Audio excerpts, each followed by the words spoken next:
Bonjour, je viens vous parler d'argent aujourd'hui. Depuis le début de la session, vous nous avez posé beaucoup de questions concernant l'aide financière, les allocations du ministère de l'Immigration. C'est le sujet qu'on va aborder aujourd'hui dans cette vidéo. D'abord, il faut savoir qu'il y a 4 conditions qui donnent qui donnent accès à de l'aide financière. Il faut répondre aux 4 conditions pour pouvoir recevoir cette aide du ministère de l'Immigration. D'abord, il y a un maximum de 1980 heures de francisation qui peuvent être financées. Donc, 2 années à temps complet, c'est environ 1980 heures. Donc, si vous avez eu plus de 2 années en francisation, vous pouvez continuer d'étudier en francisation, mais vous n'aurez plus accès à l'aide financière. Donc, un maximum de 1980 heures. Ensuite, il faut être étudiant à temps complet pour avoir accès à de l'aide financière. Les élèves à temps partiel ne sont pas admissibles à cette aide-là. Seulement au remboursement de frais de garde. Donc ça, il faudrait compléter une demande de frais de garde si vous êtes à temps partiel et que vous avez des enfants en service de garde. Il y a un autre formulaire qu'il faudra compléter. On pourra s'en parler. Il faut avoir un statut admissible. Quels sont les statuts admissibles? Presque tous les statuts sont admissibles à l'aide financière, sauf les demandeurs d'asile. Le projet pilote pour les demandeurs d'asile s'est arrêté et maintenant, les demandeurs d'asile n'ont plus accès à l'aide financière pour la francisation, malheureusement. Les visiteurs, les touristes n'ont pas droit à l'aide financière du ministère de l'Immigration et les personnes qui sont nées au Canada. Les Canadiens de naissance n'ont pas accès à l'aide financière du ministère de l'Immigration. Ils ont accès à un programme de Service Québec. Il faudrait faire une demande auprès de Service Québec. Venez me voir, on va s'en parler. 4e condition pour avoir droit à l'aide financière, c'est d'avoir un numéro d'assurance sociale valide. Numéro d'assurance sociale valide, ça veut dire le numéro canadien de 9 chiffres. Et si vous êtes ici avec un permis de travail temporaire, vous avez aussi un numéro d'assurance sociale temporaire. Il faut, pour pouvoir avoir accès à l'aide financière, avoir un numéro d'assurance sociale qui est valide, c'est-à-dire le papier avec une date qui est encore valide. Ce sont les 4 conditions. Vous devez répondre aux 4 conditions pour avoir accès à l'aide financière. Si vous répondez aux 4 conditions, comment savoir si vous allez pouvoir recevoir cette aide financière? Il faut accéder à votre dossier. Le plus simple, le plus facile, le plus clair, c'est d'accéder à votre dossier en ligne. Quand vous avez fait votre inscription pour demander de la francisation, vous l'avez fait en ligne et vous avez créé un code d'utilisateur et un mot de passe. Ce sont les codes dont vous avez besoin pour accéder à votre dossier. Donc, vous accédez à apprendre le français, accéder à mon dossier, vous arrivez sur cette page-là, vous entrez votre code d'utilisateur, votre mot de passe, vous cliquez que vous n'êtes pas un robot, vous confirmez et vous entrez dans votre dossier. Si vous n'avez pas accès, si vous n'avez pas vos codes d'accès, demandez à la personne qui vous a aidé à vous inscrire dans la plateforme de vous fournir ces codes-là ou de vous aider à trouver l'information ou téléphoner au ministère de l'Immigration pour vérifier si vous avez droit à une aide financière, si vous avez fait la demande d'aide financière. En accédant à votre dossier, si vous avez vos infos, vous allez accéder à toutes les communications que vous avez eues avec le ministère de l'Immigration. Et la dernière devrait être une lettre de confirmation. Pendant l'été, fin juillet, début août, le ministère de l'Immigration a déposé dans vos dossiers une lettre de confirmation pour les étudiants qui sont à temps complet. Ici, je parle des élèves toujours à temps complet. Sur cette lettre-là, vous allez trouver, vous allez vérifier que la date est bien en 2025, que vous êtes bien référé au Centre Louis-Joliette, que vous avez un horaire à temps complet.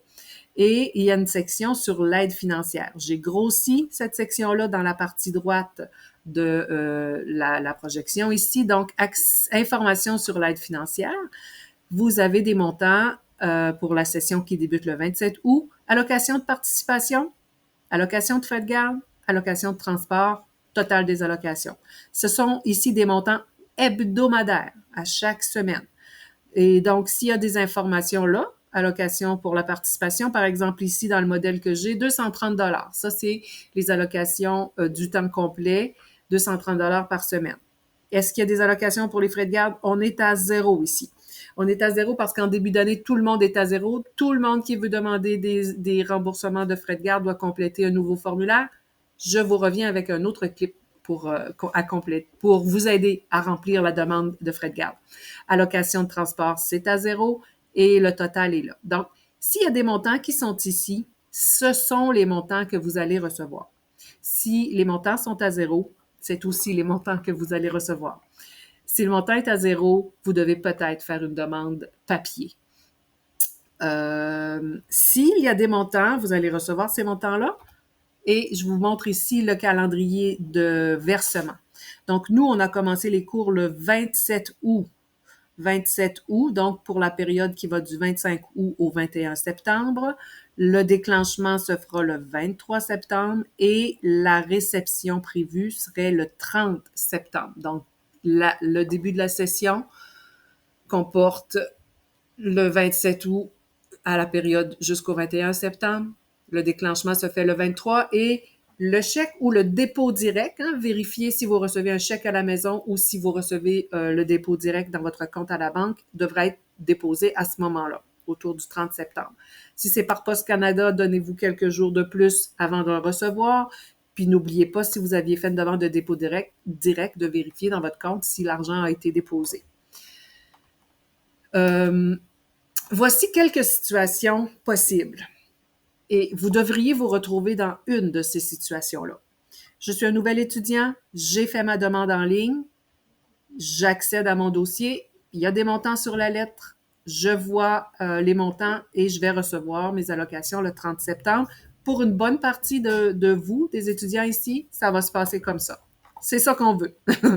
Je suis un nouvel étudiant au Centre Louis-Joliette, mais je n'ai pas fait ma demande en ligne parce que j'ai pas vu, parce que je ne savais pas, parce que j'ai pas compris.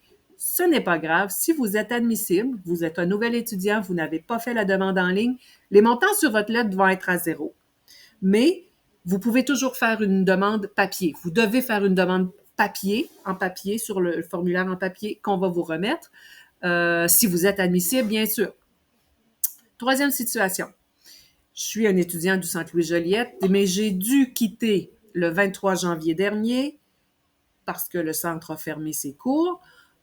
Mais j'étudiais à temps complet à ce moment, avant le 23 janvier, j'étudiais à temps complet et je recevais mes allocations.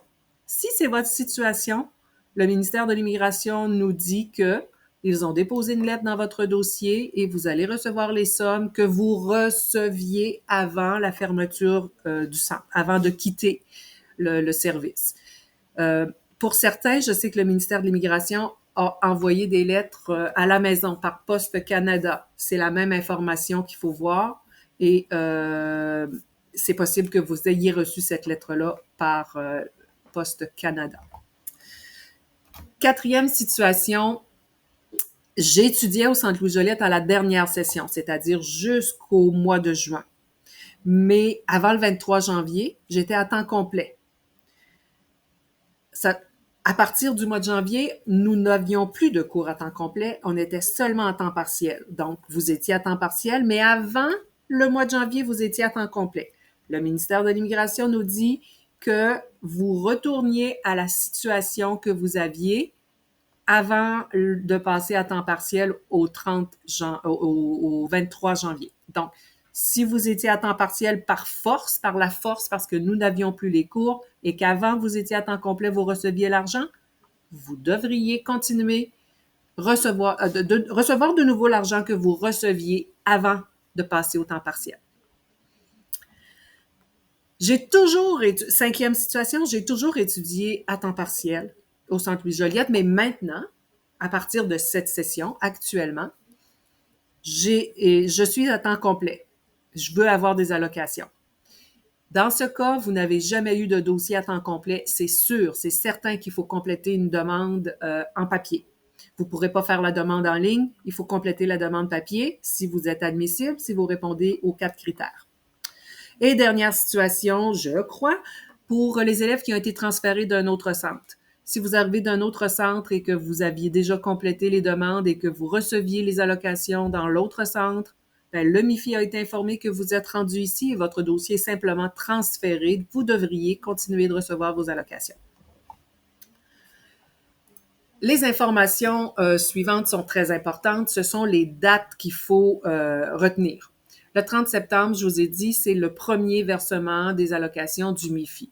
Donc, pour plusieurs personnes, d'ici le 30, il y a toujours un point d'interrogation. On ne sait pas si vous allez recevoir les allocations.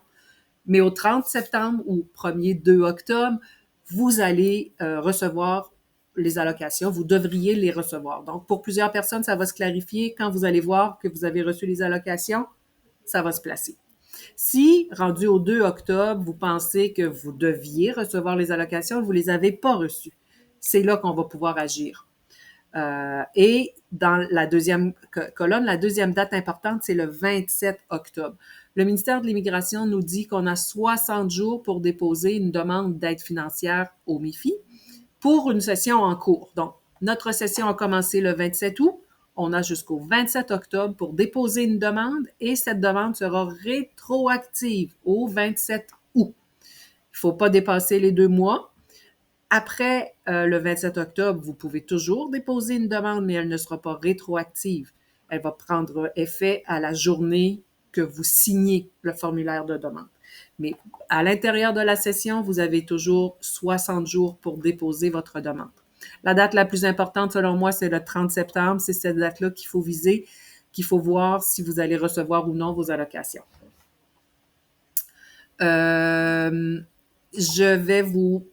vais partager avec vous 2 autres clips où il va être question de comment remplir la demande d'aide financière en papier et une concernant les demandes de frais de garde. Je vous ai dit, au début de chaque année scolaire, les gens qui veulent réclamer des remboursements de frais de garde pour les enfants qui sont en service de garde à l'école ou dans des garderies, doivent compléter un formulaire. Et il y a beaucoup d'informations importantes à vous donner à ce sujet-là, donc ça viendra dans un autre clip.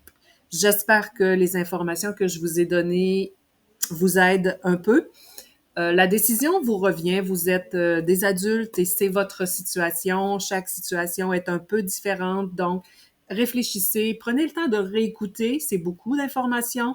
Peut-être que j'ai parlé vite un peu. Réécoutez, arrêtez, posez-vous des questions, parlez-en avec votre famille, vos conjoints, quelqu'un qui peut vous aider. Et c'est vous qui décidez si vous déposez une demande ou si vous n'en déposez pas. Mais je dirais que jusqu'au 30 septembre, vous avez un peu de temps pour réfléchir. C'est sûr qu'après le 30 septembre, si vous décidez de déposer une demande, il faudra faire assez rapidement pour le faire. On va être là pour vous aider, pour vérifier les demandes et les déposer dans la plateforme du ministère de l'Immigration. Merci beaucoup de votre attention.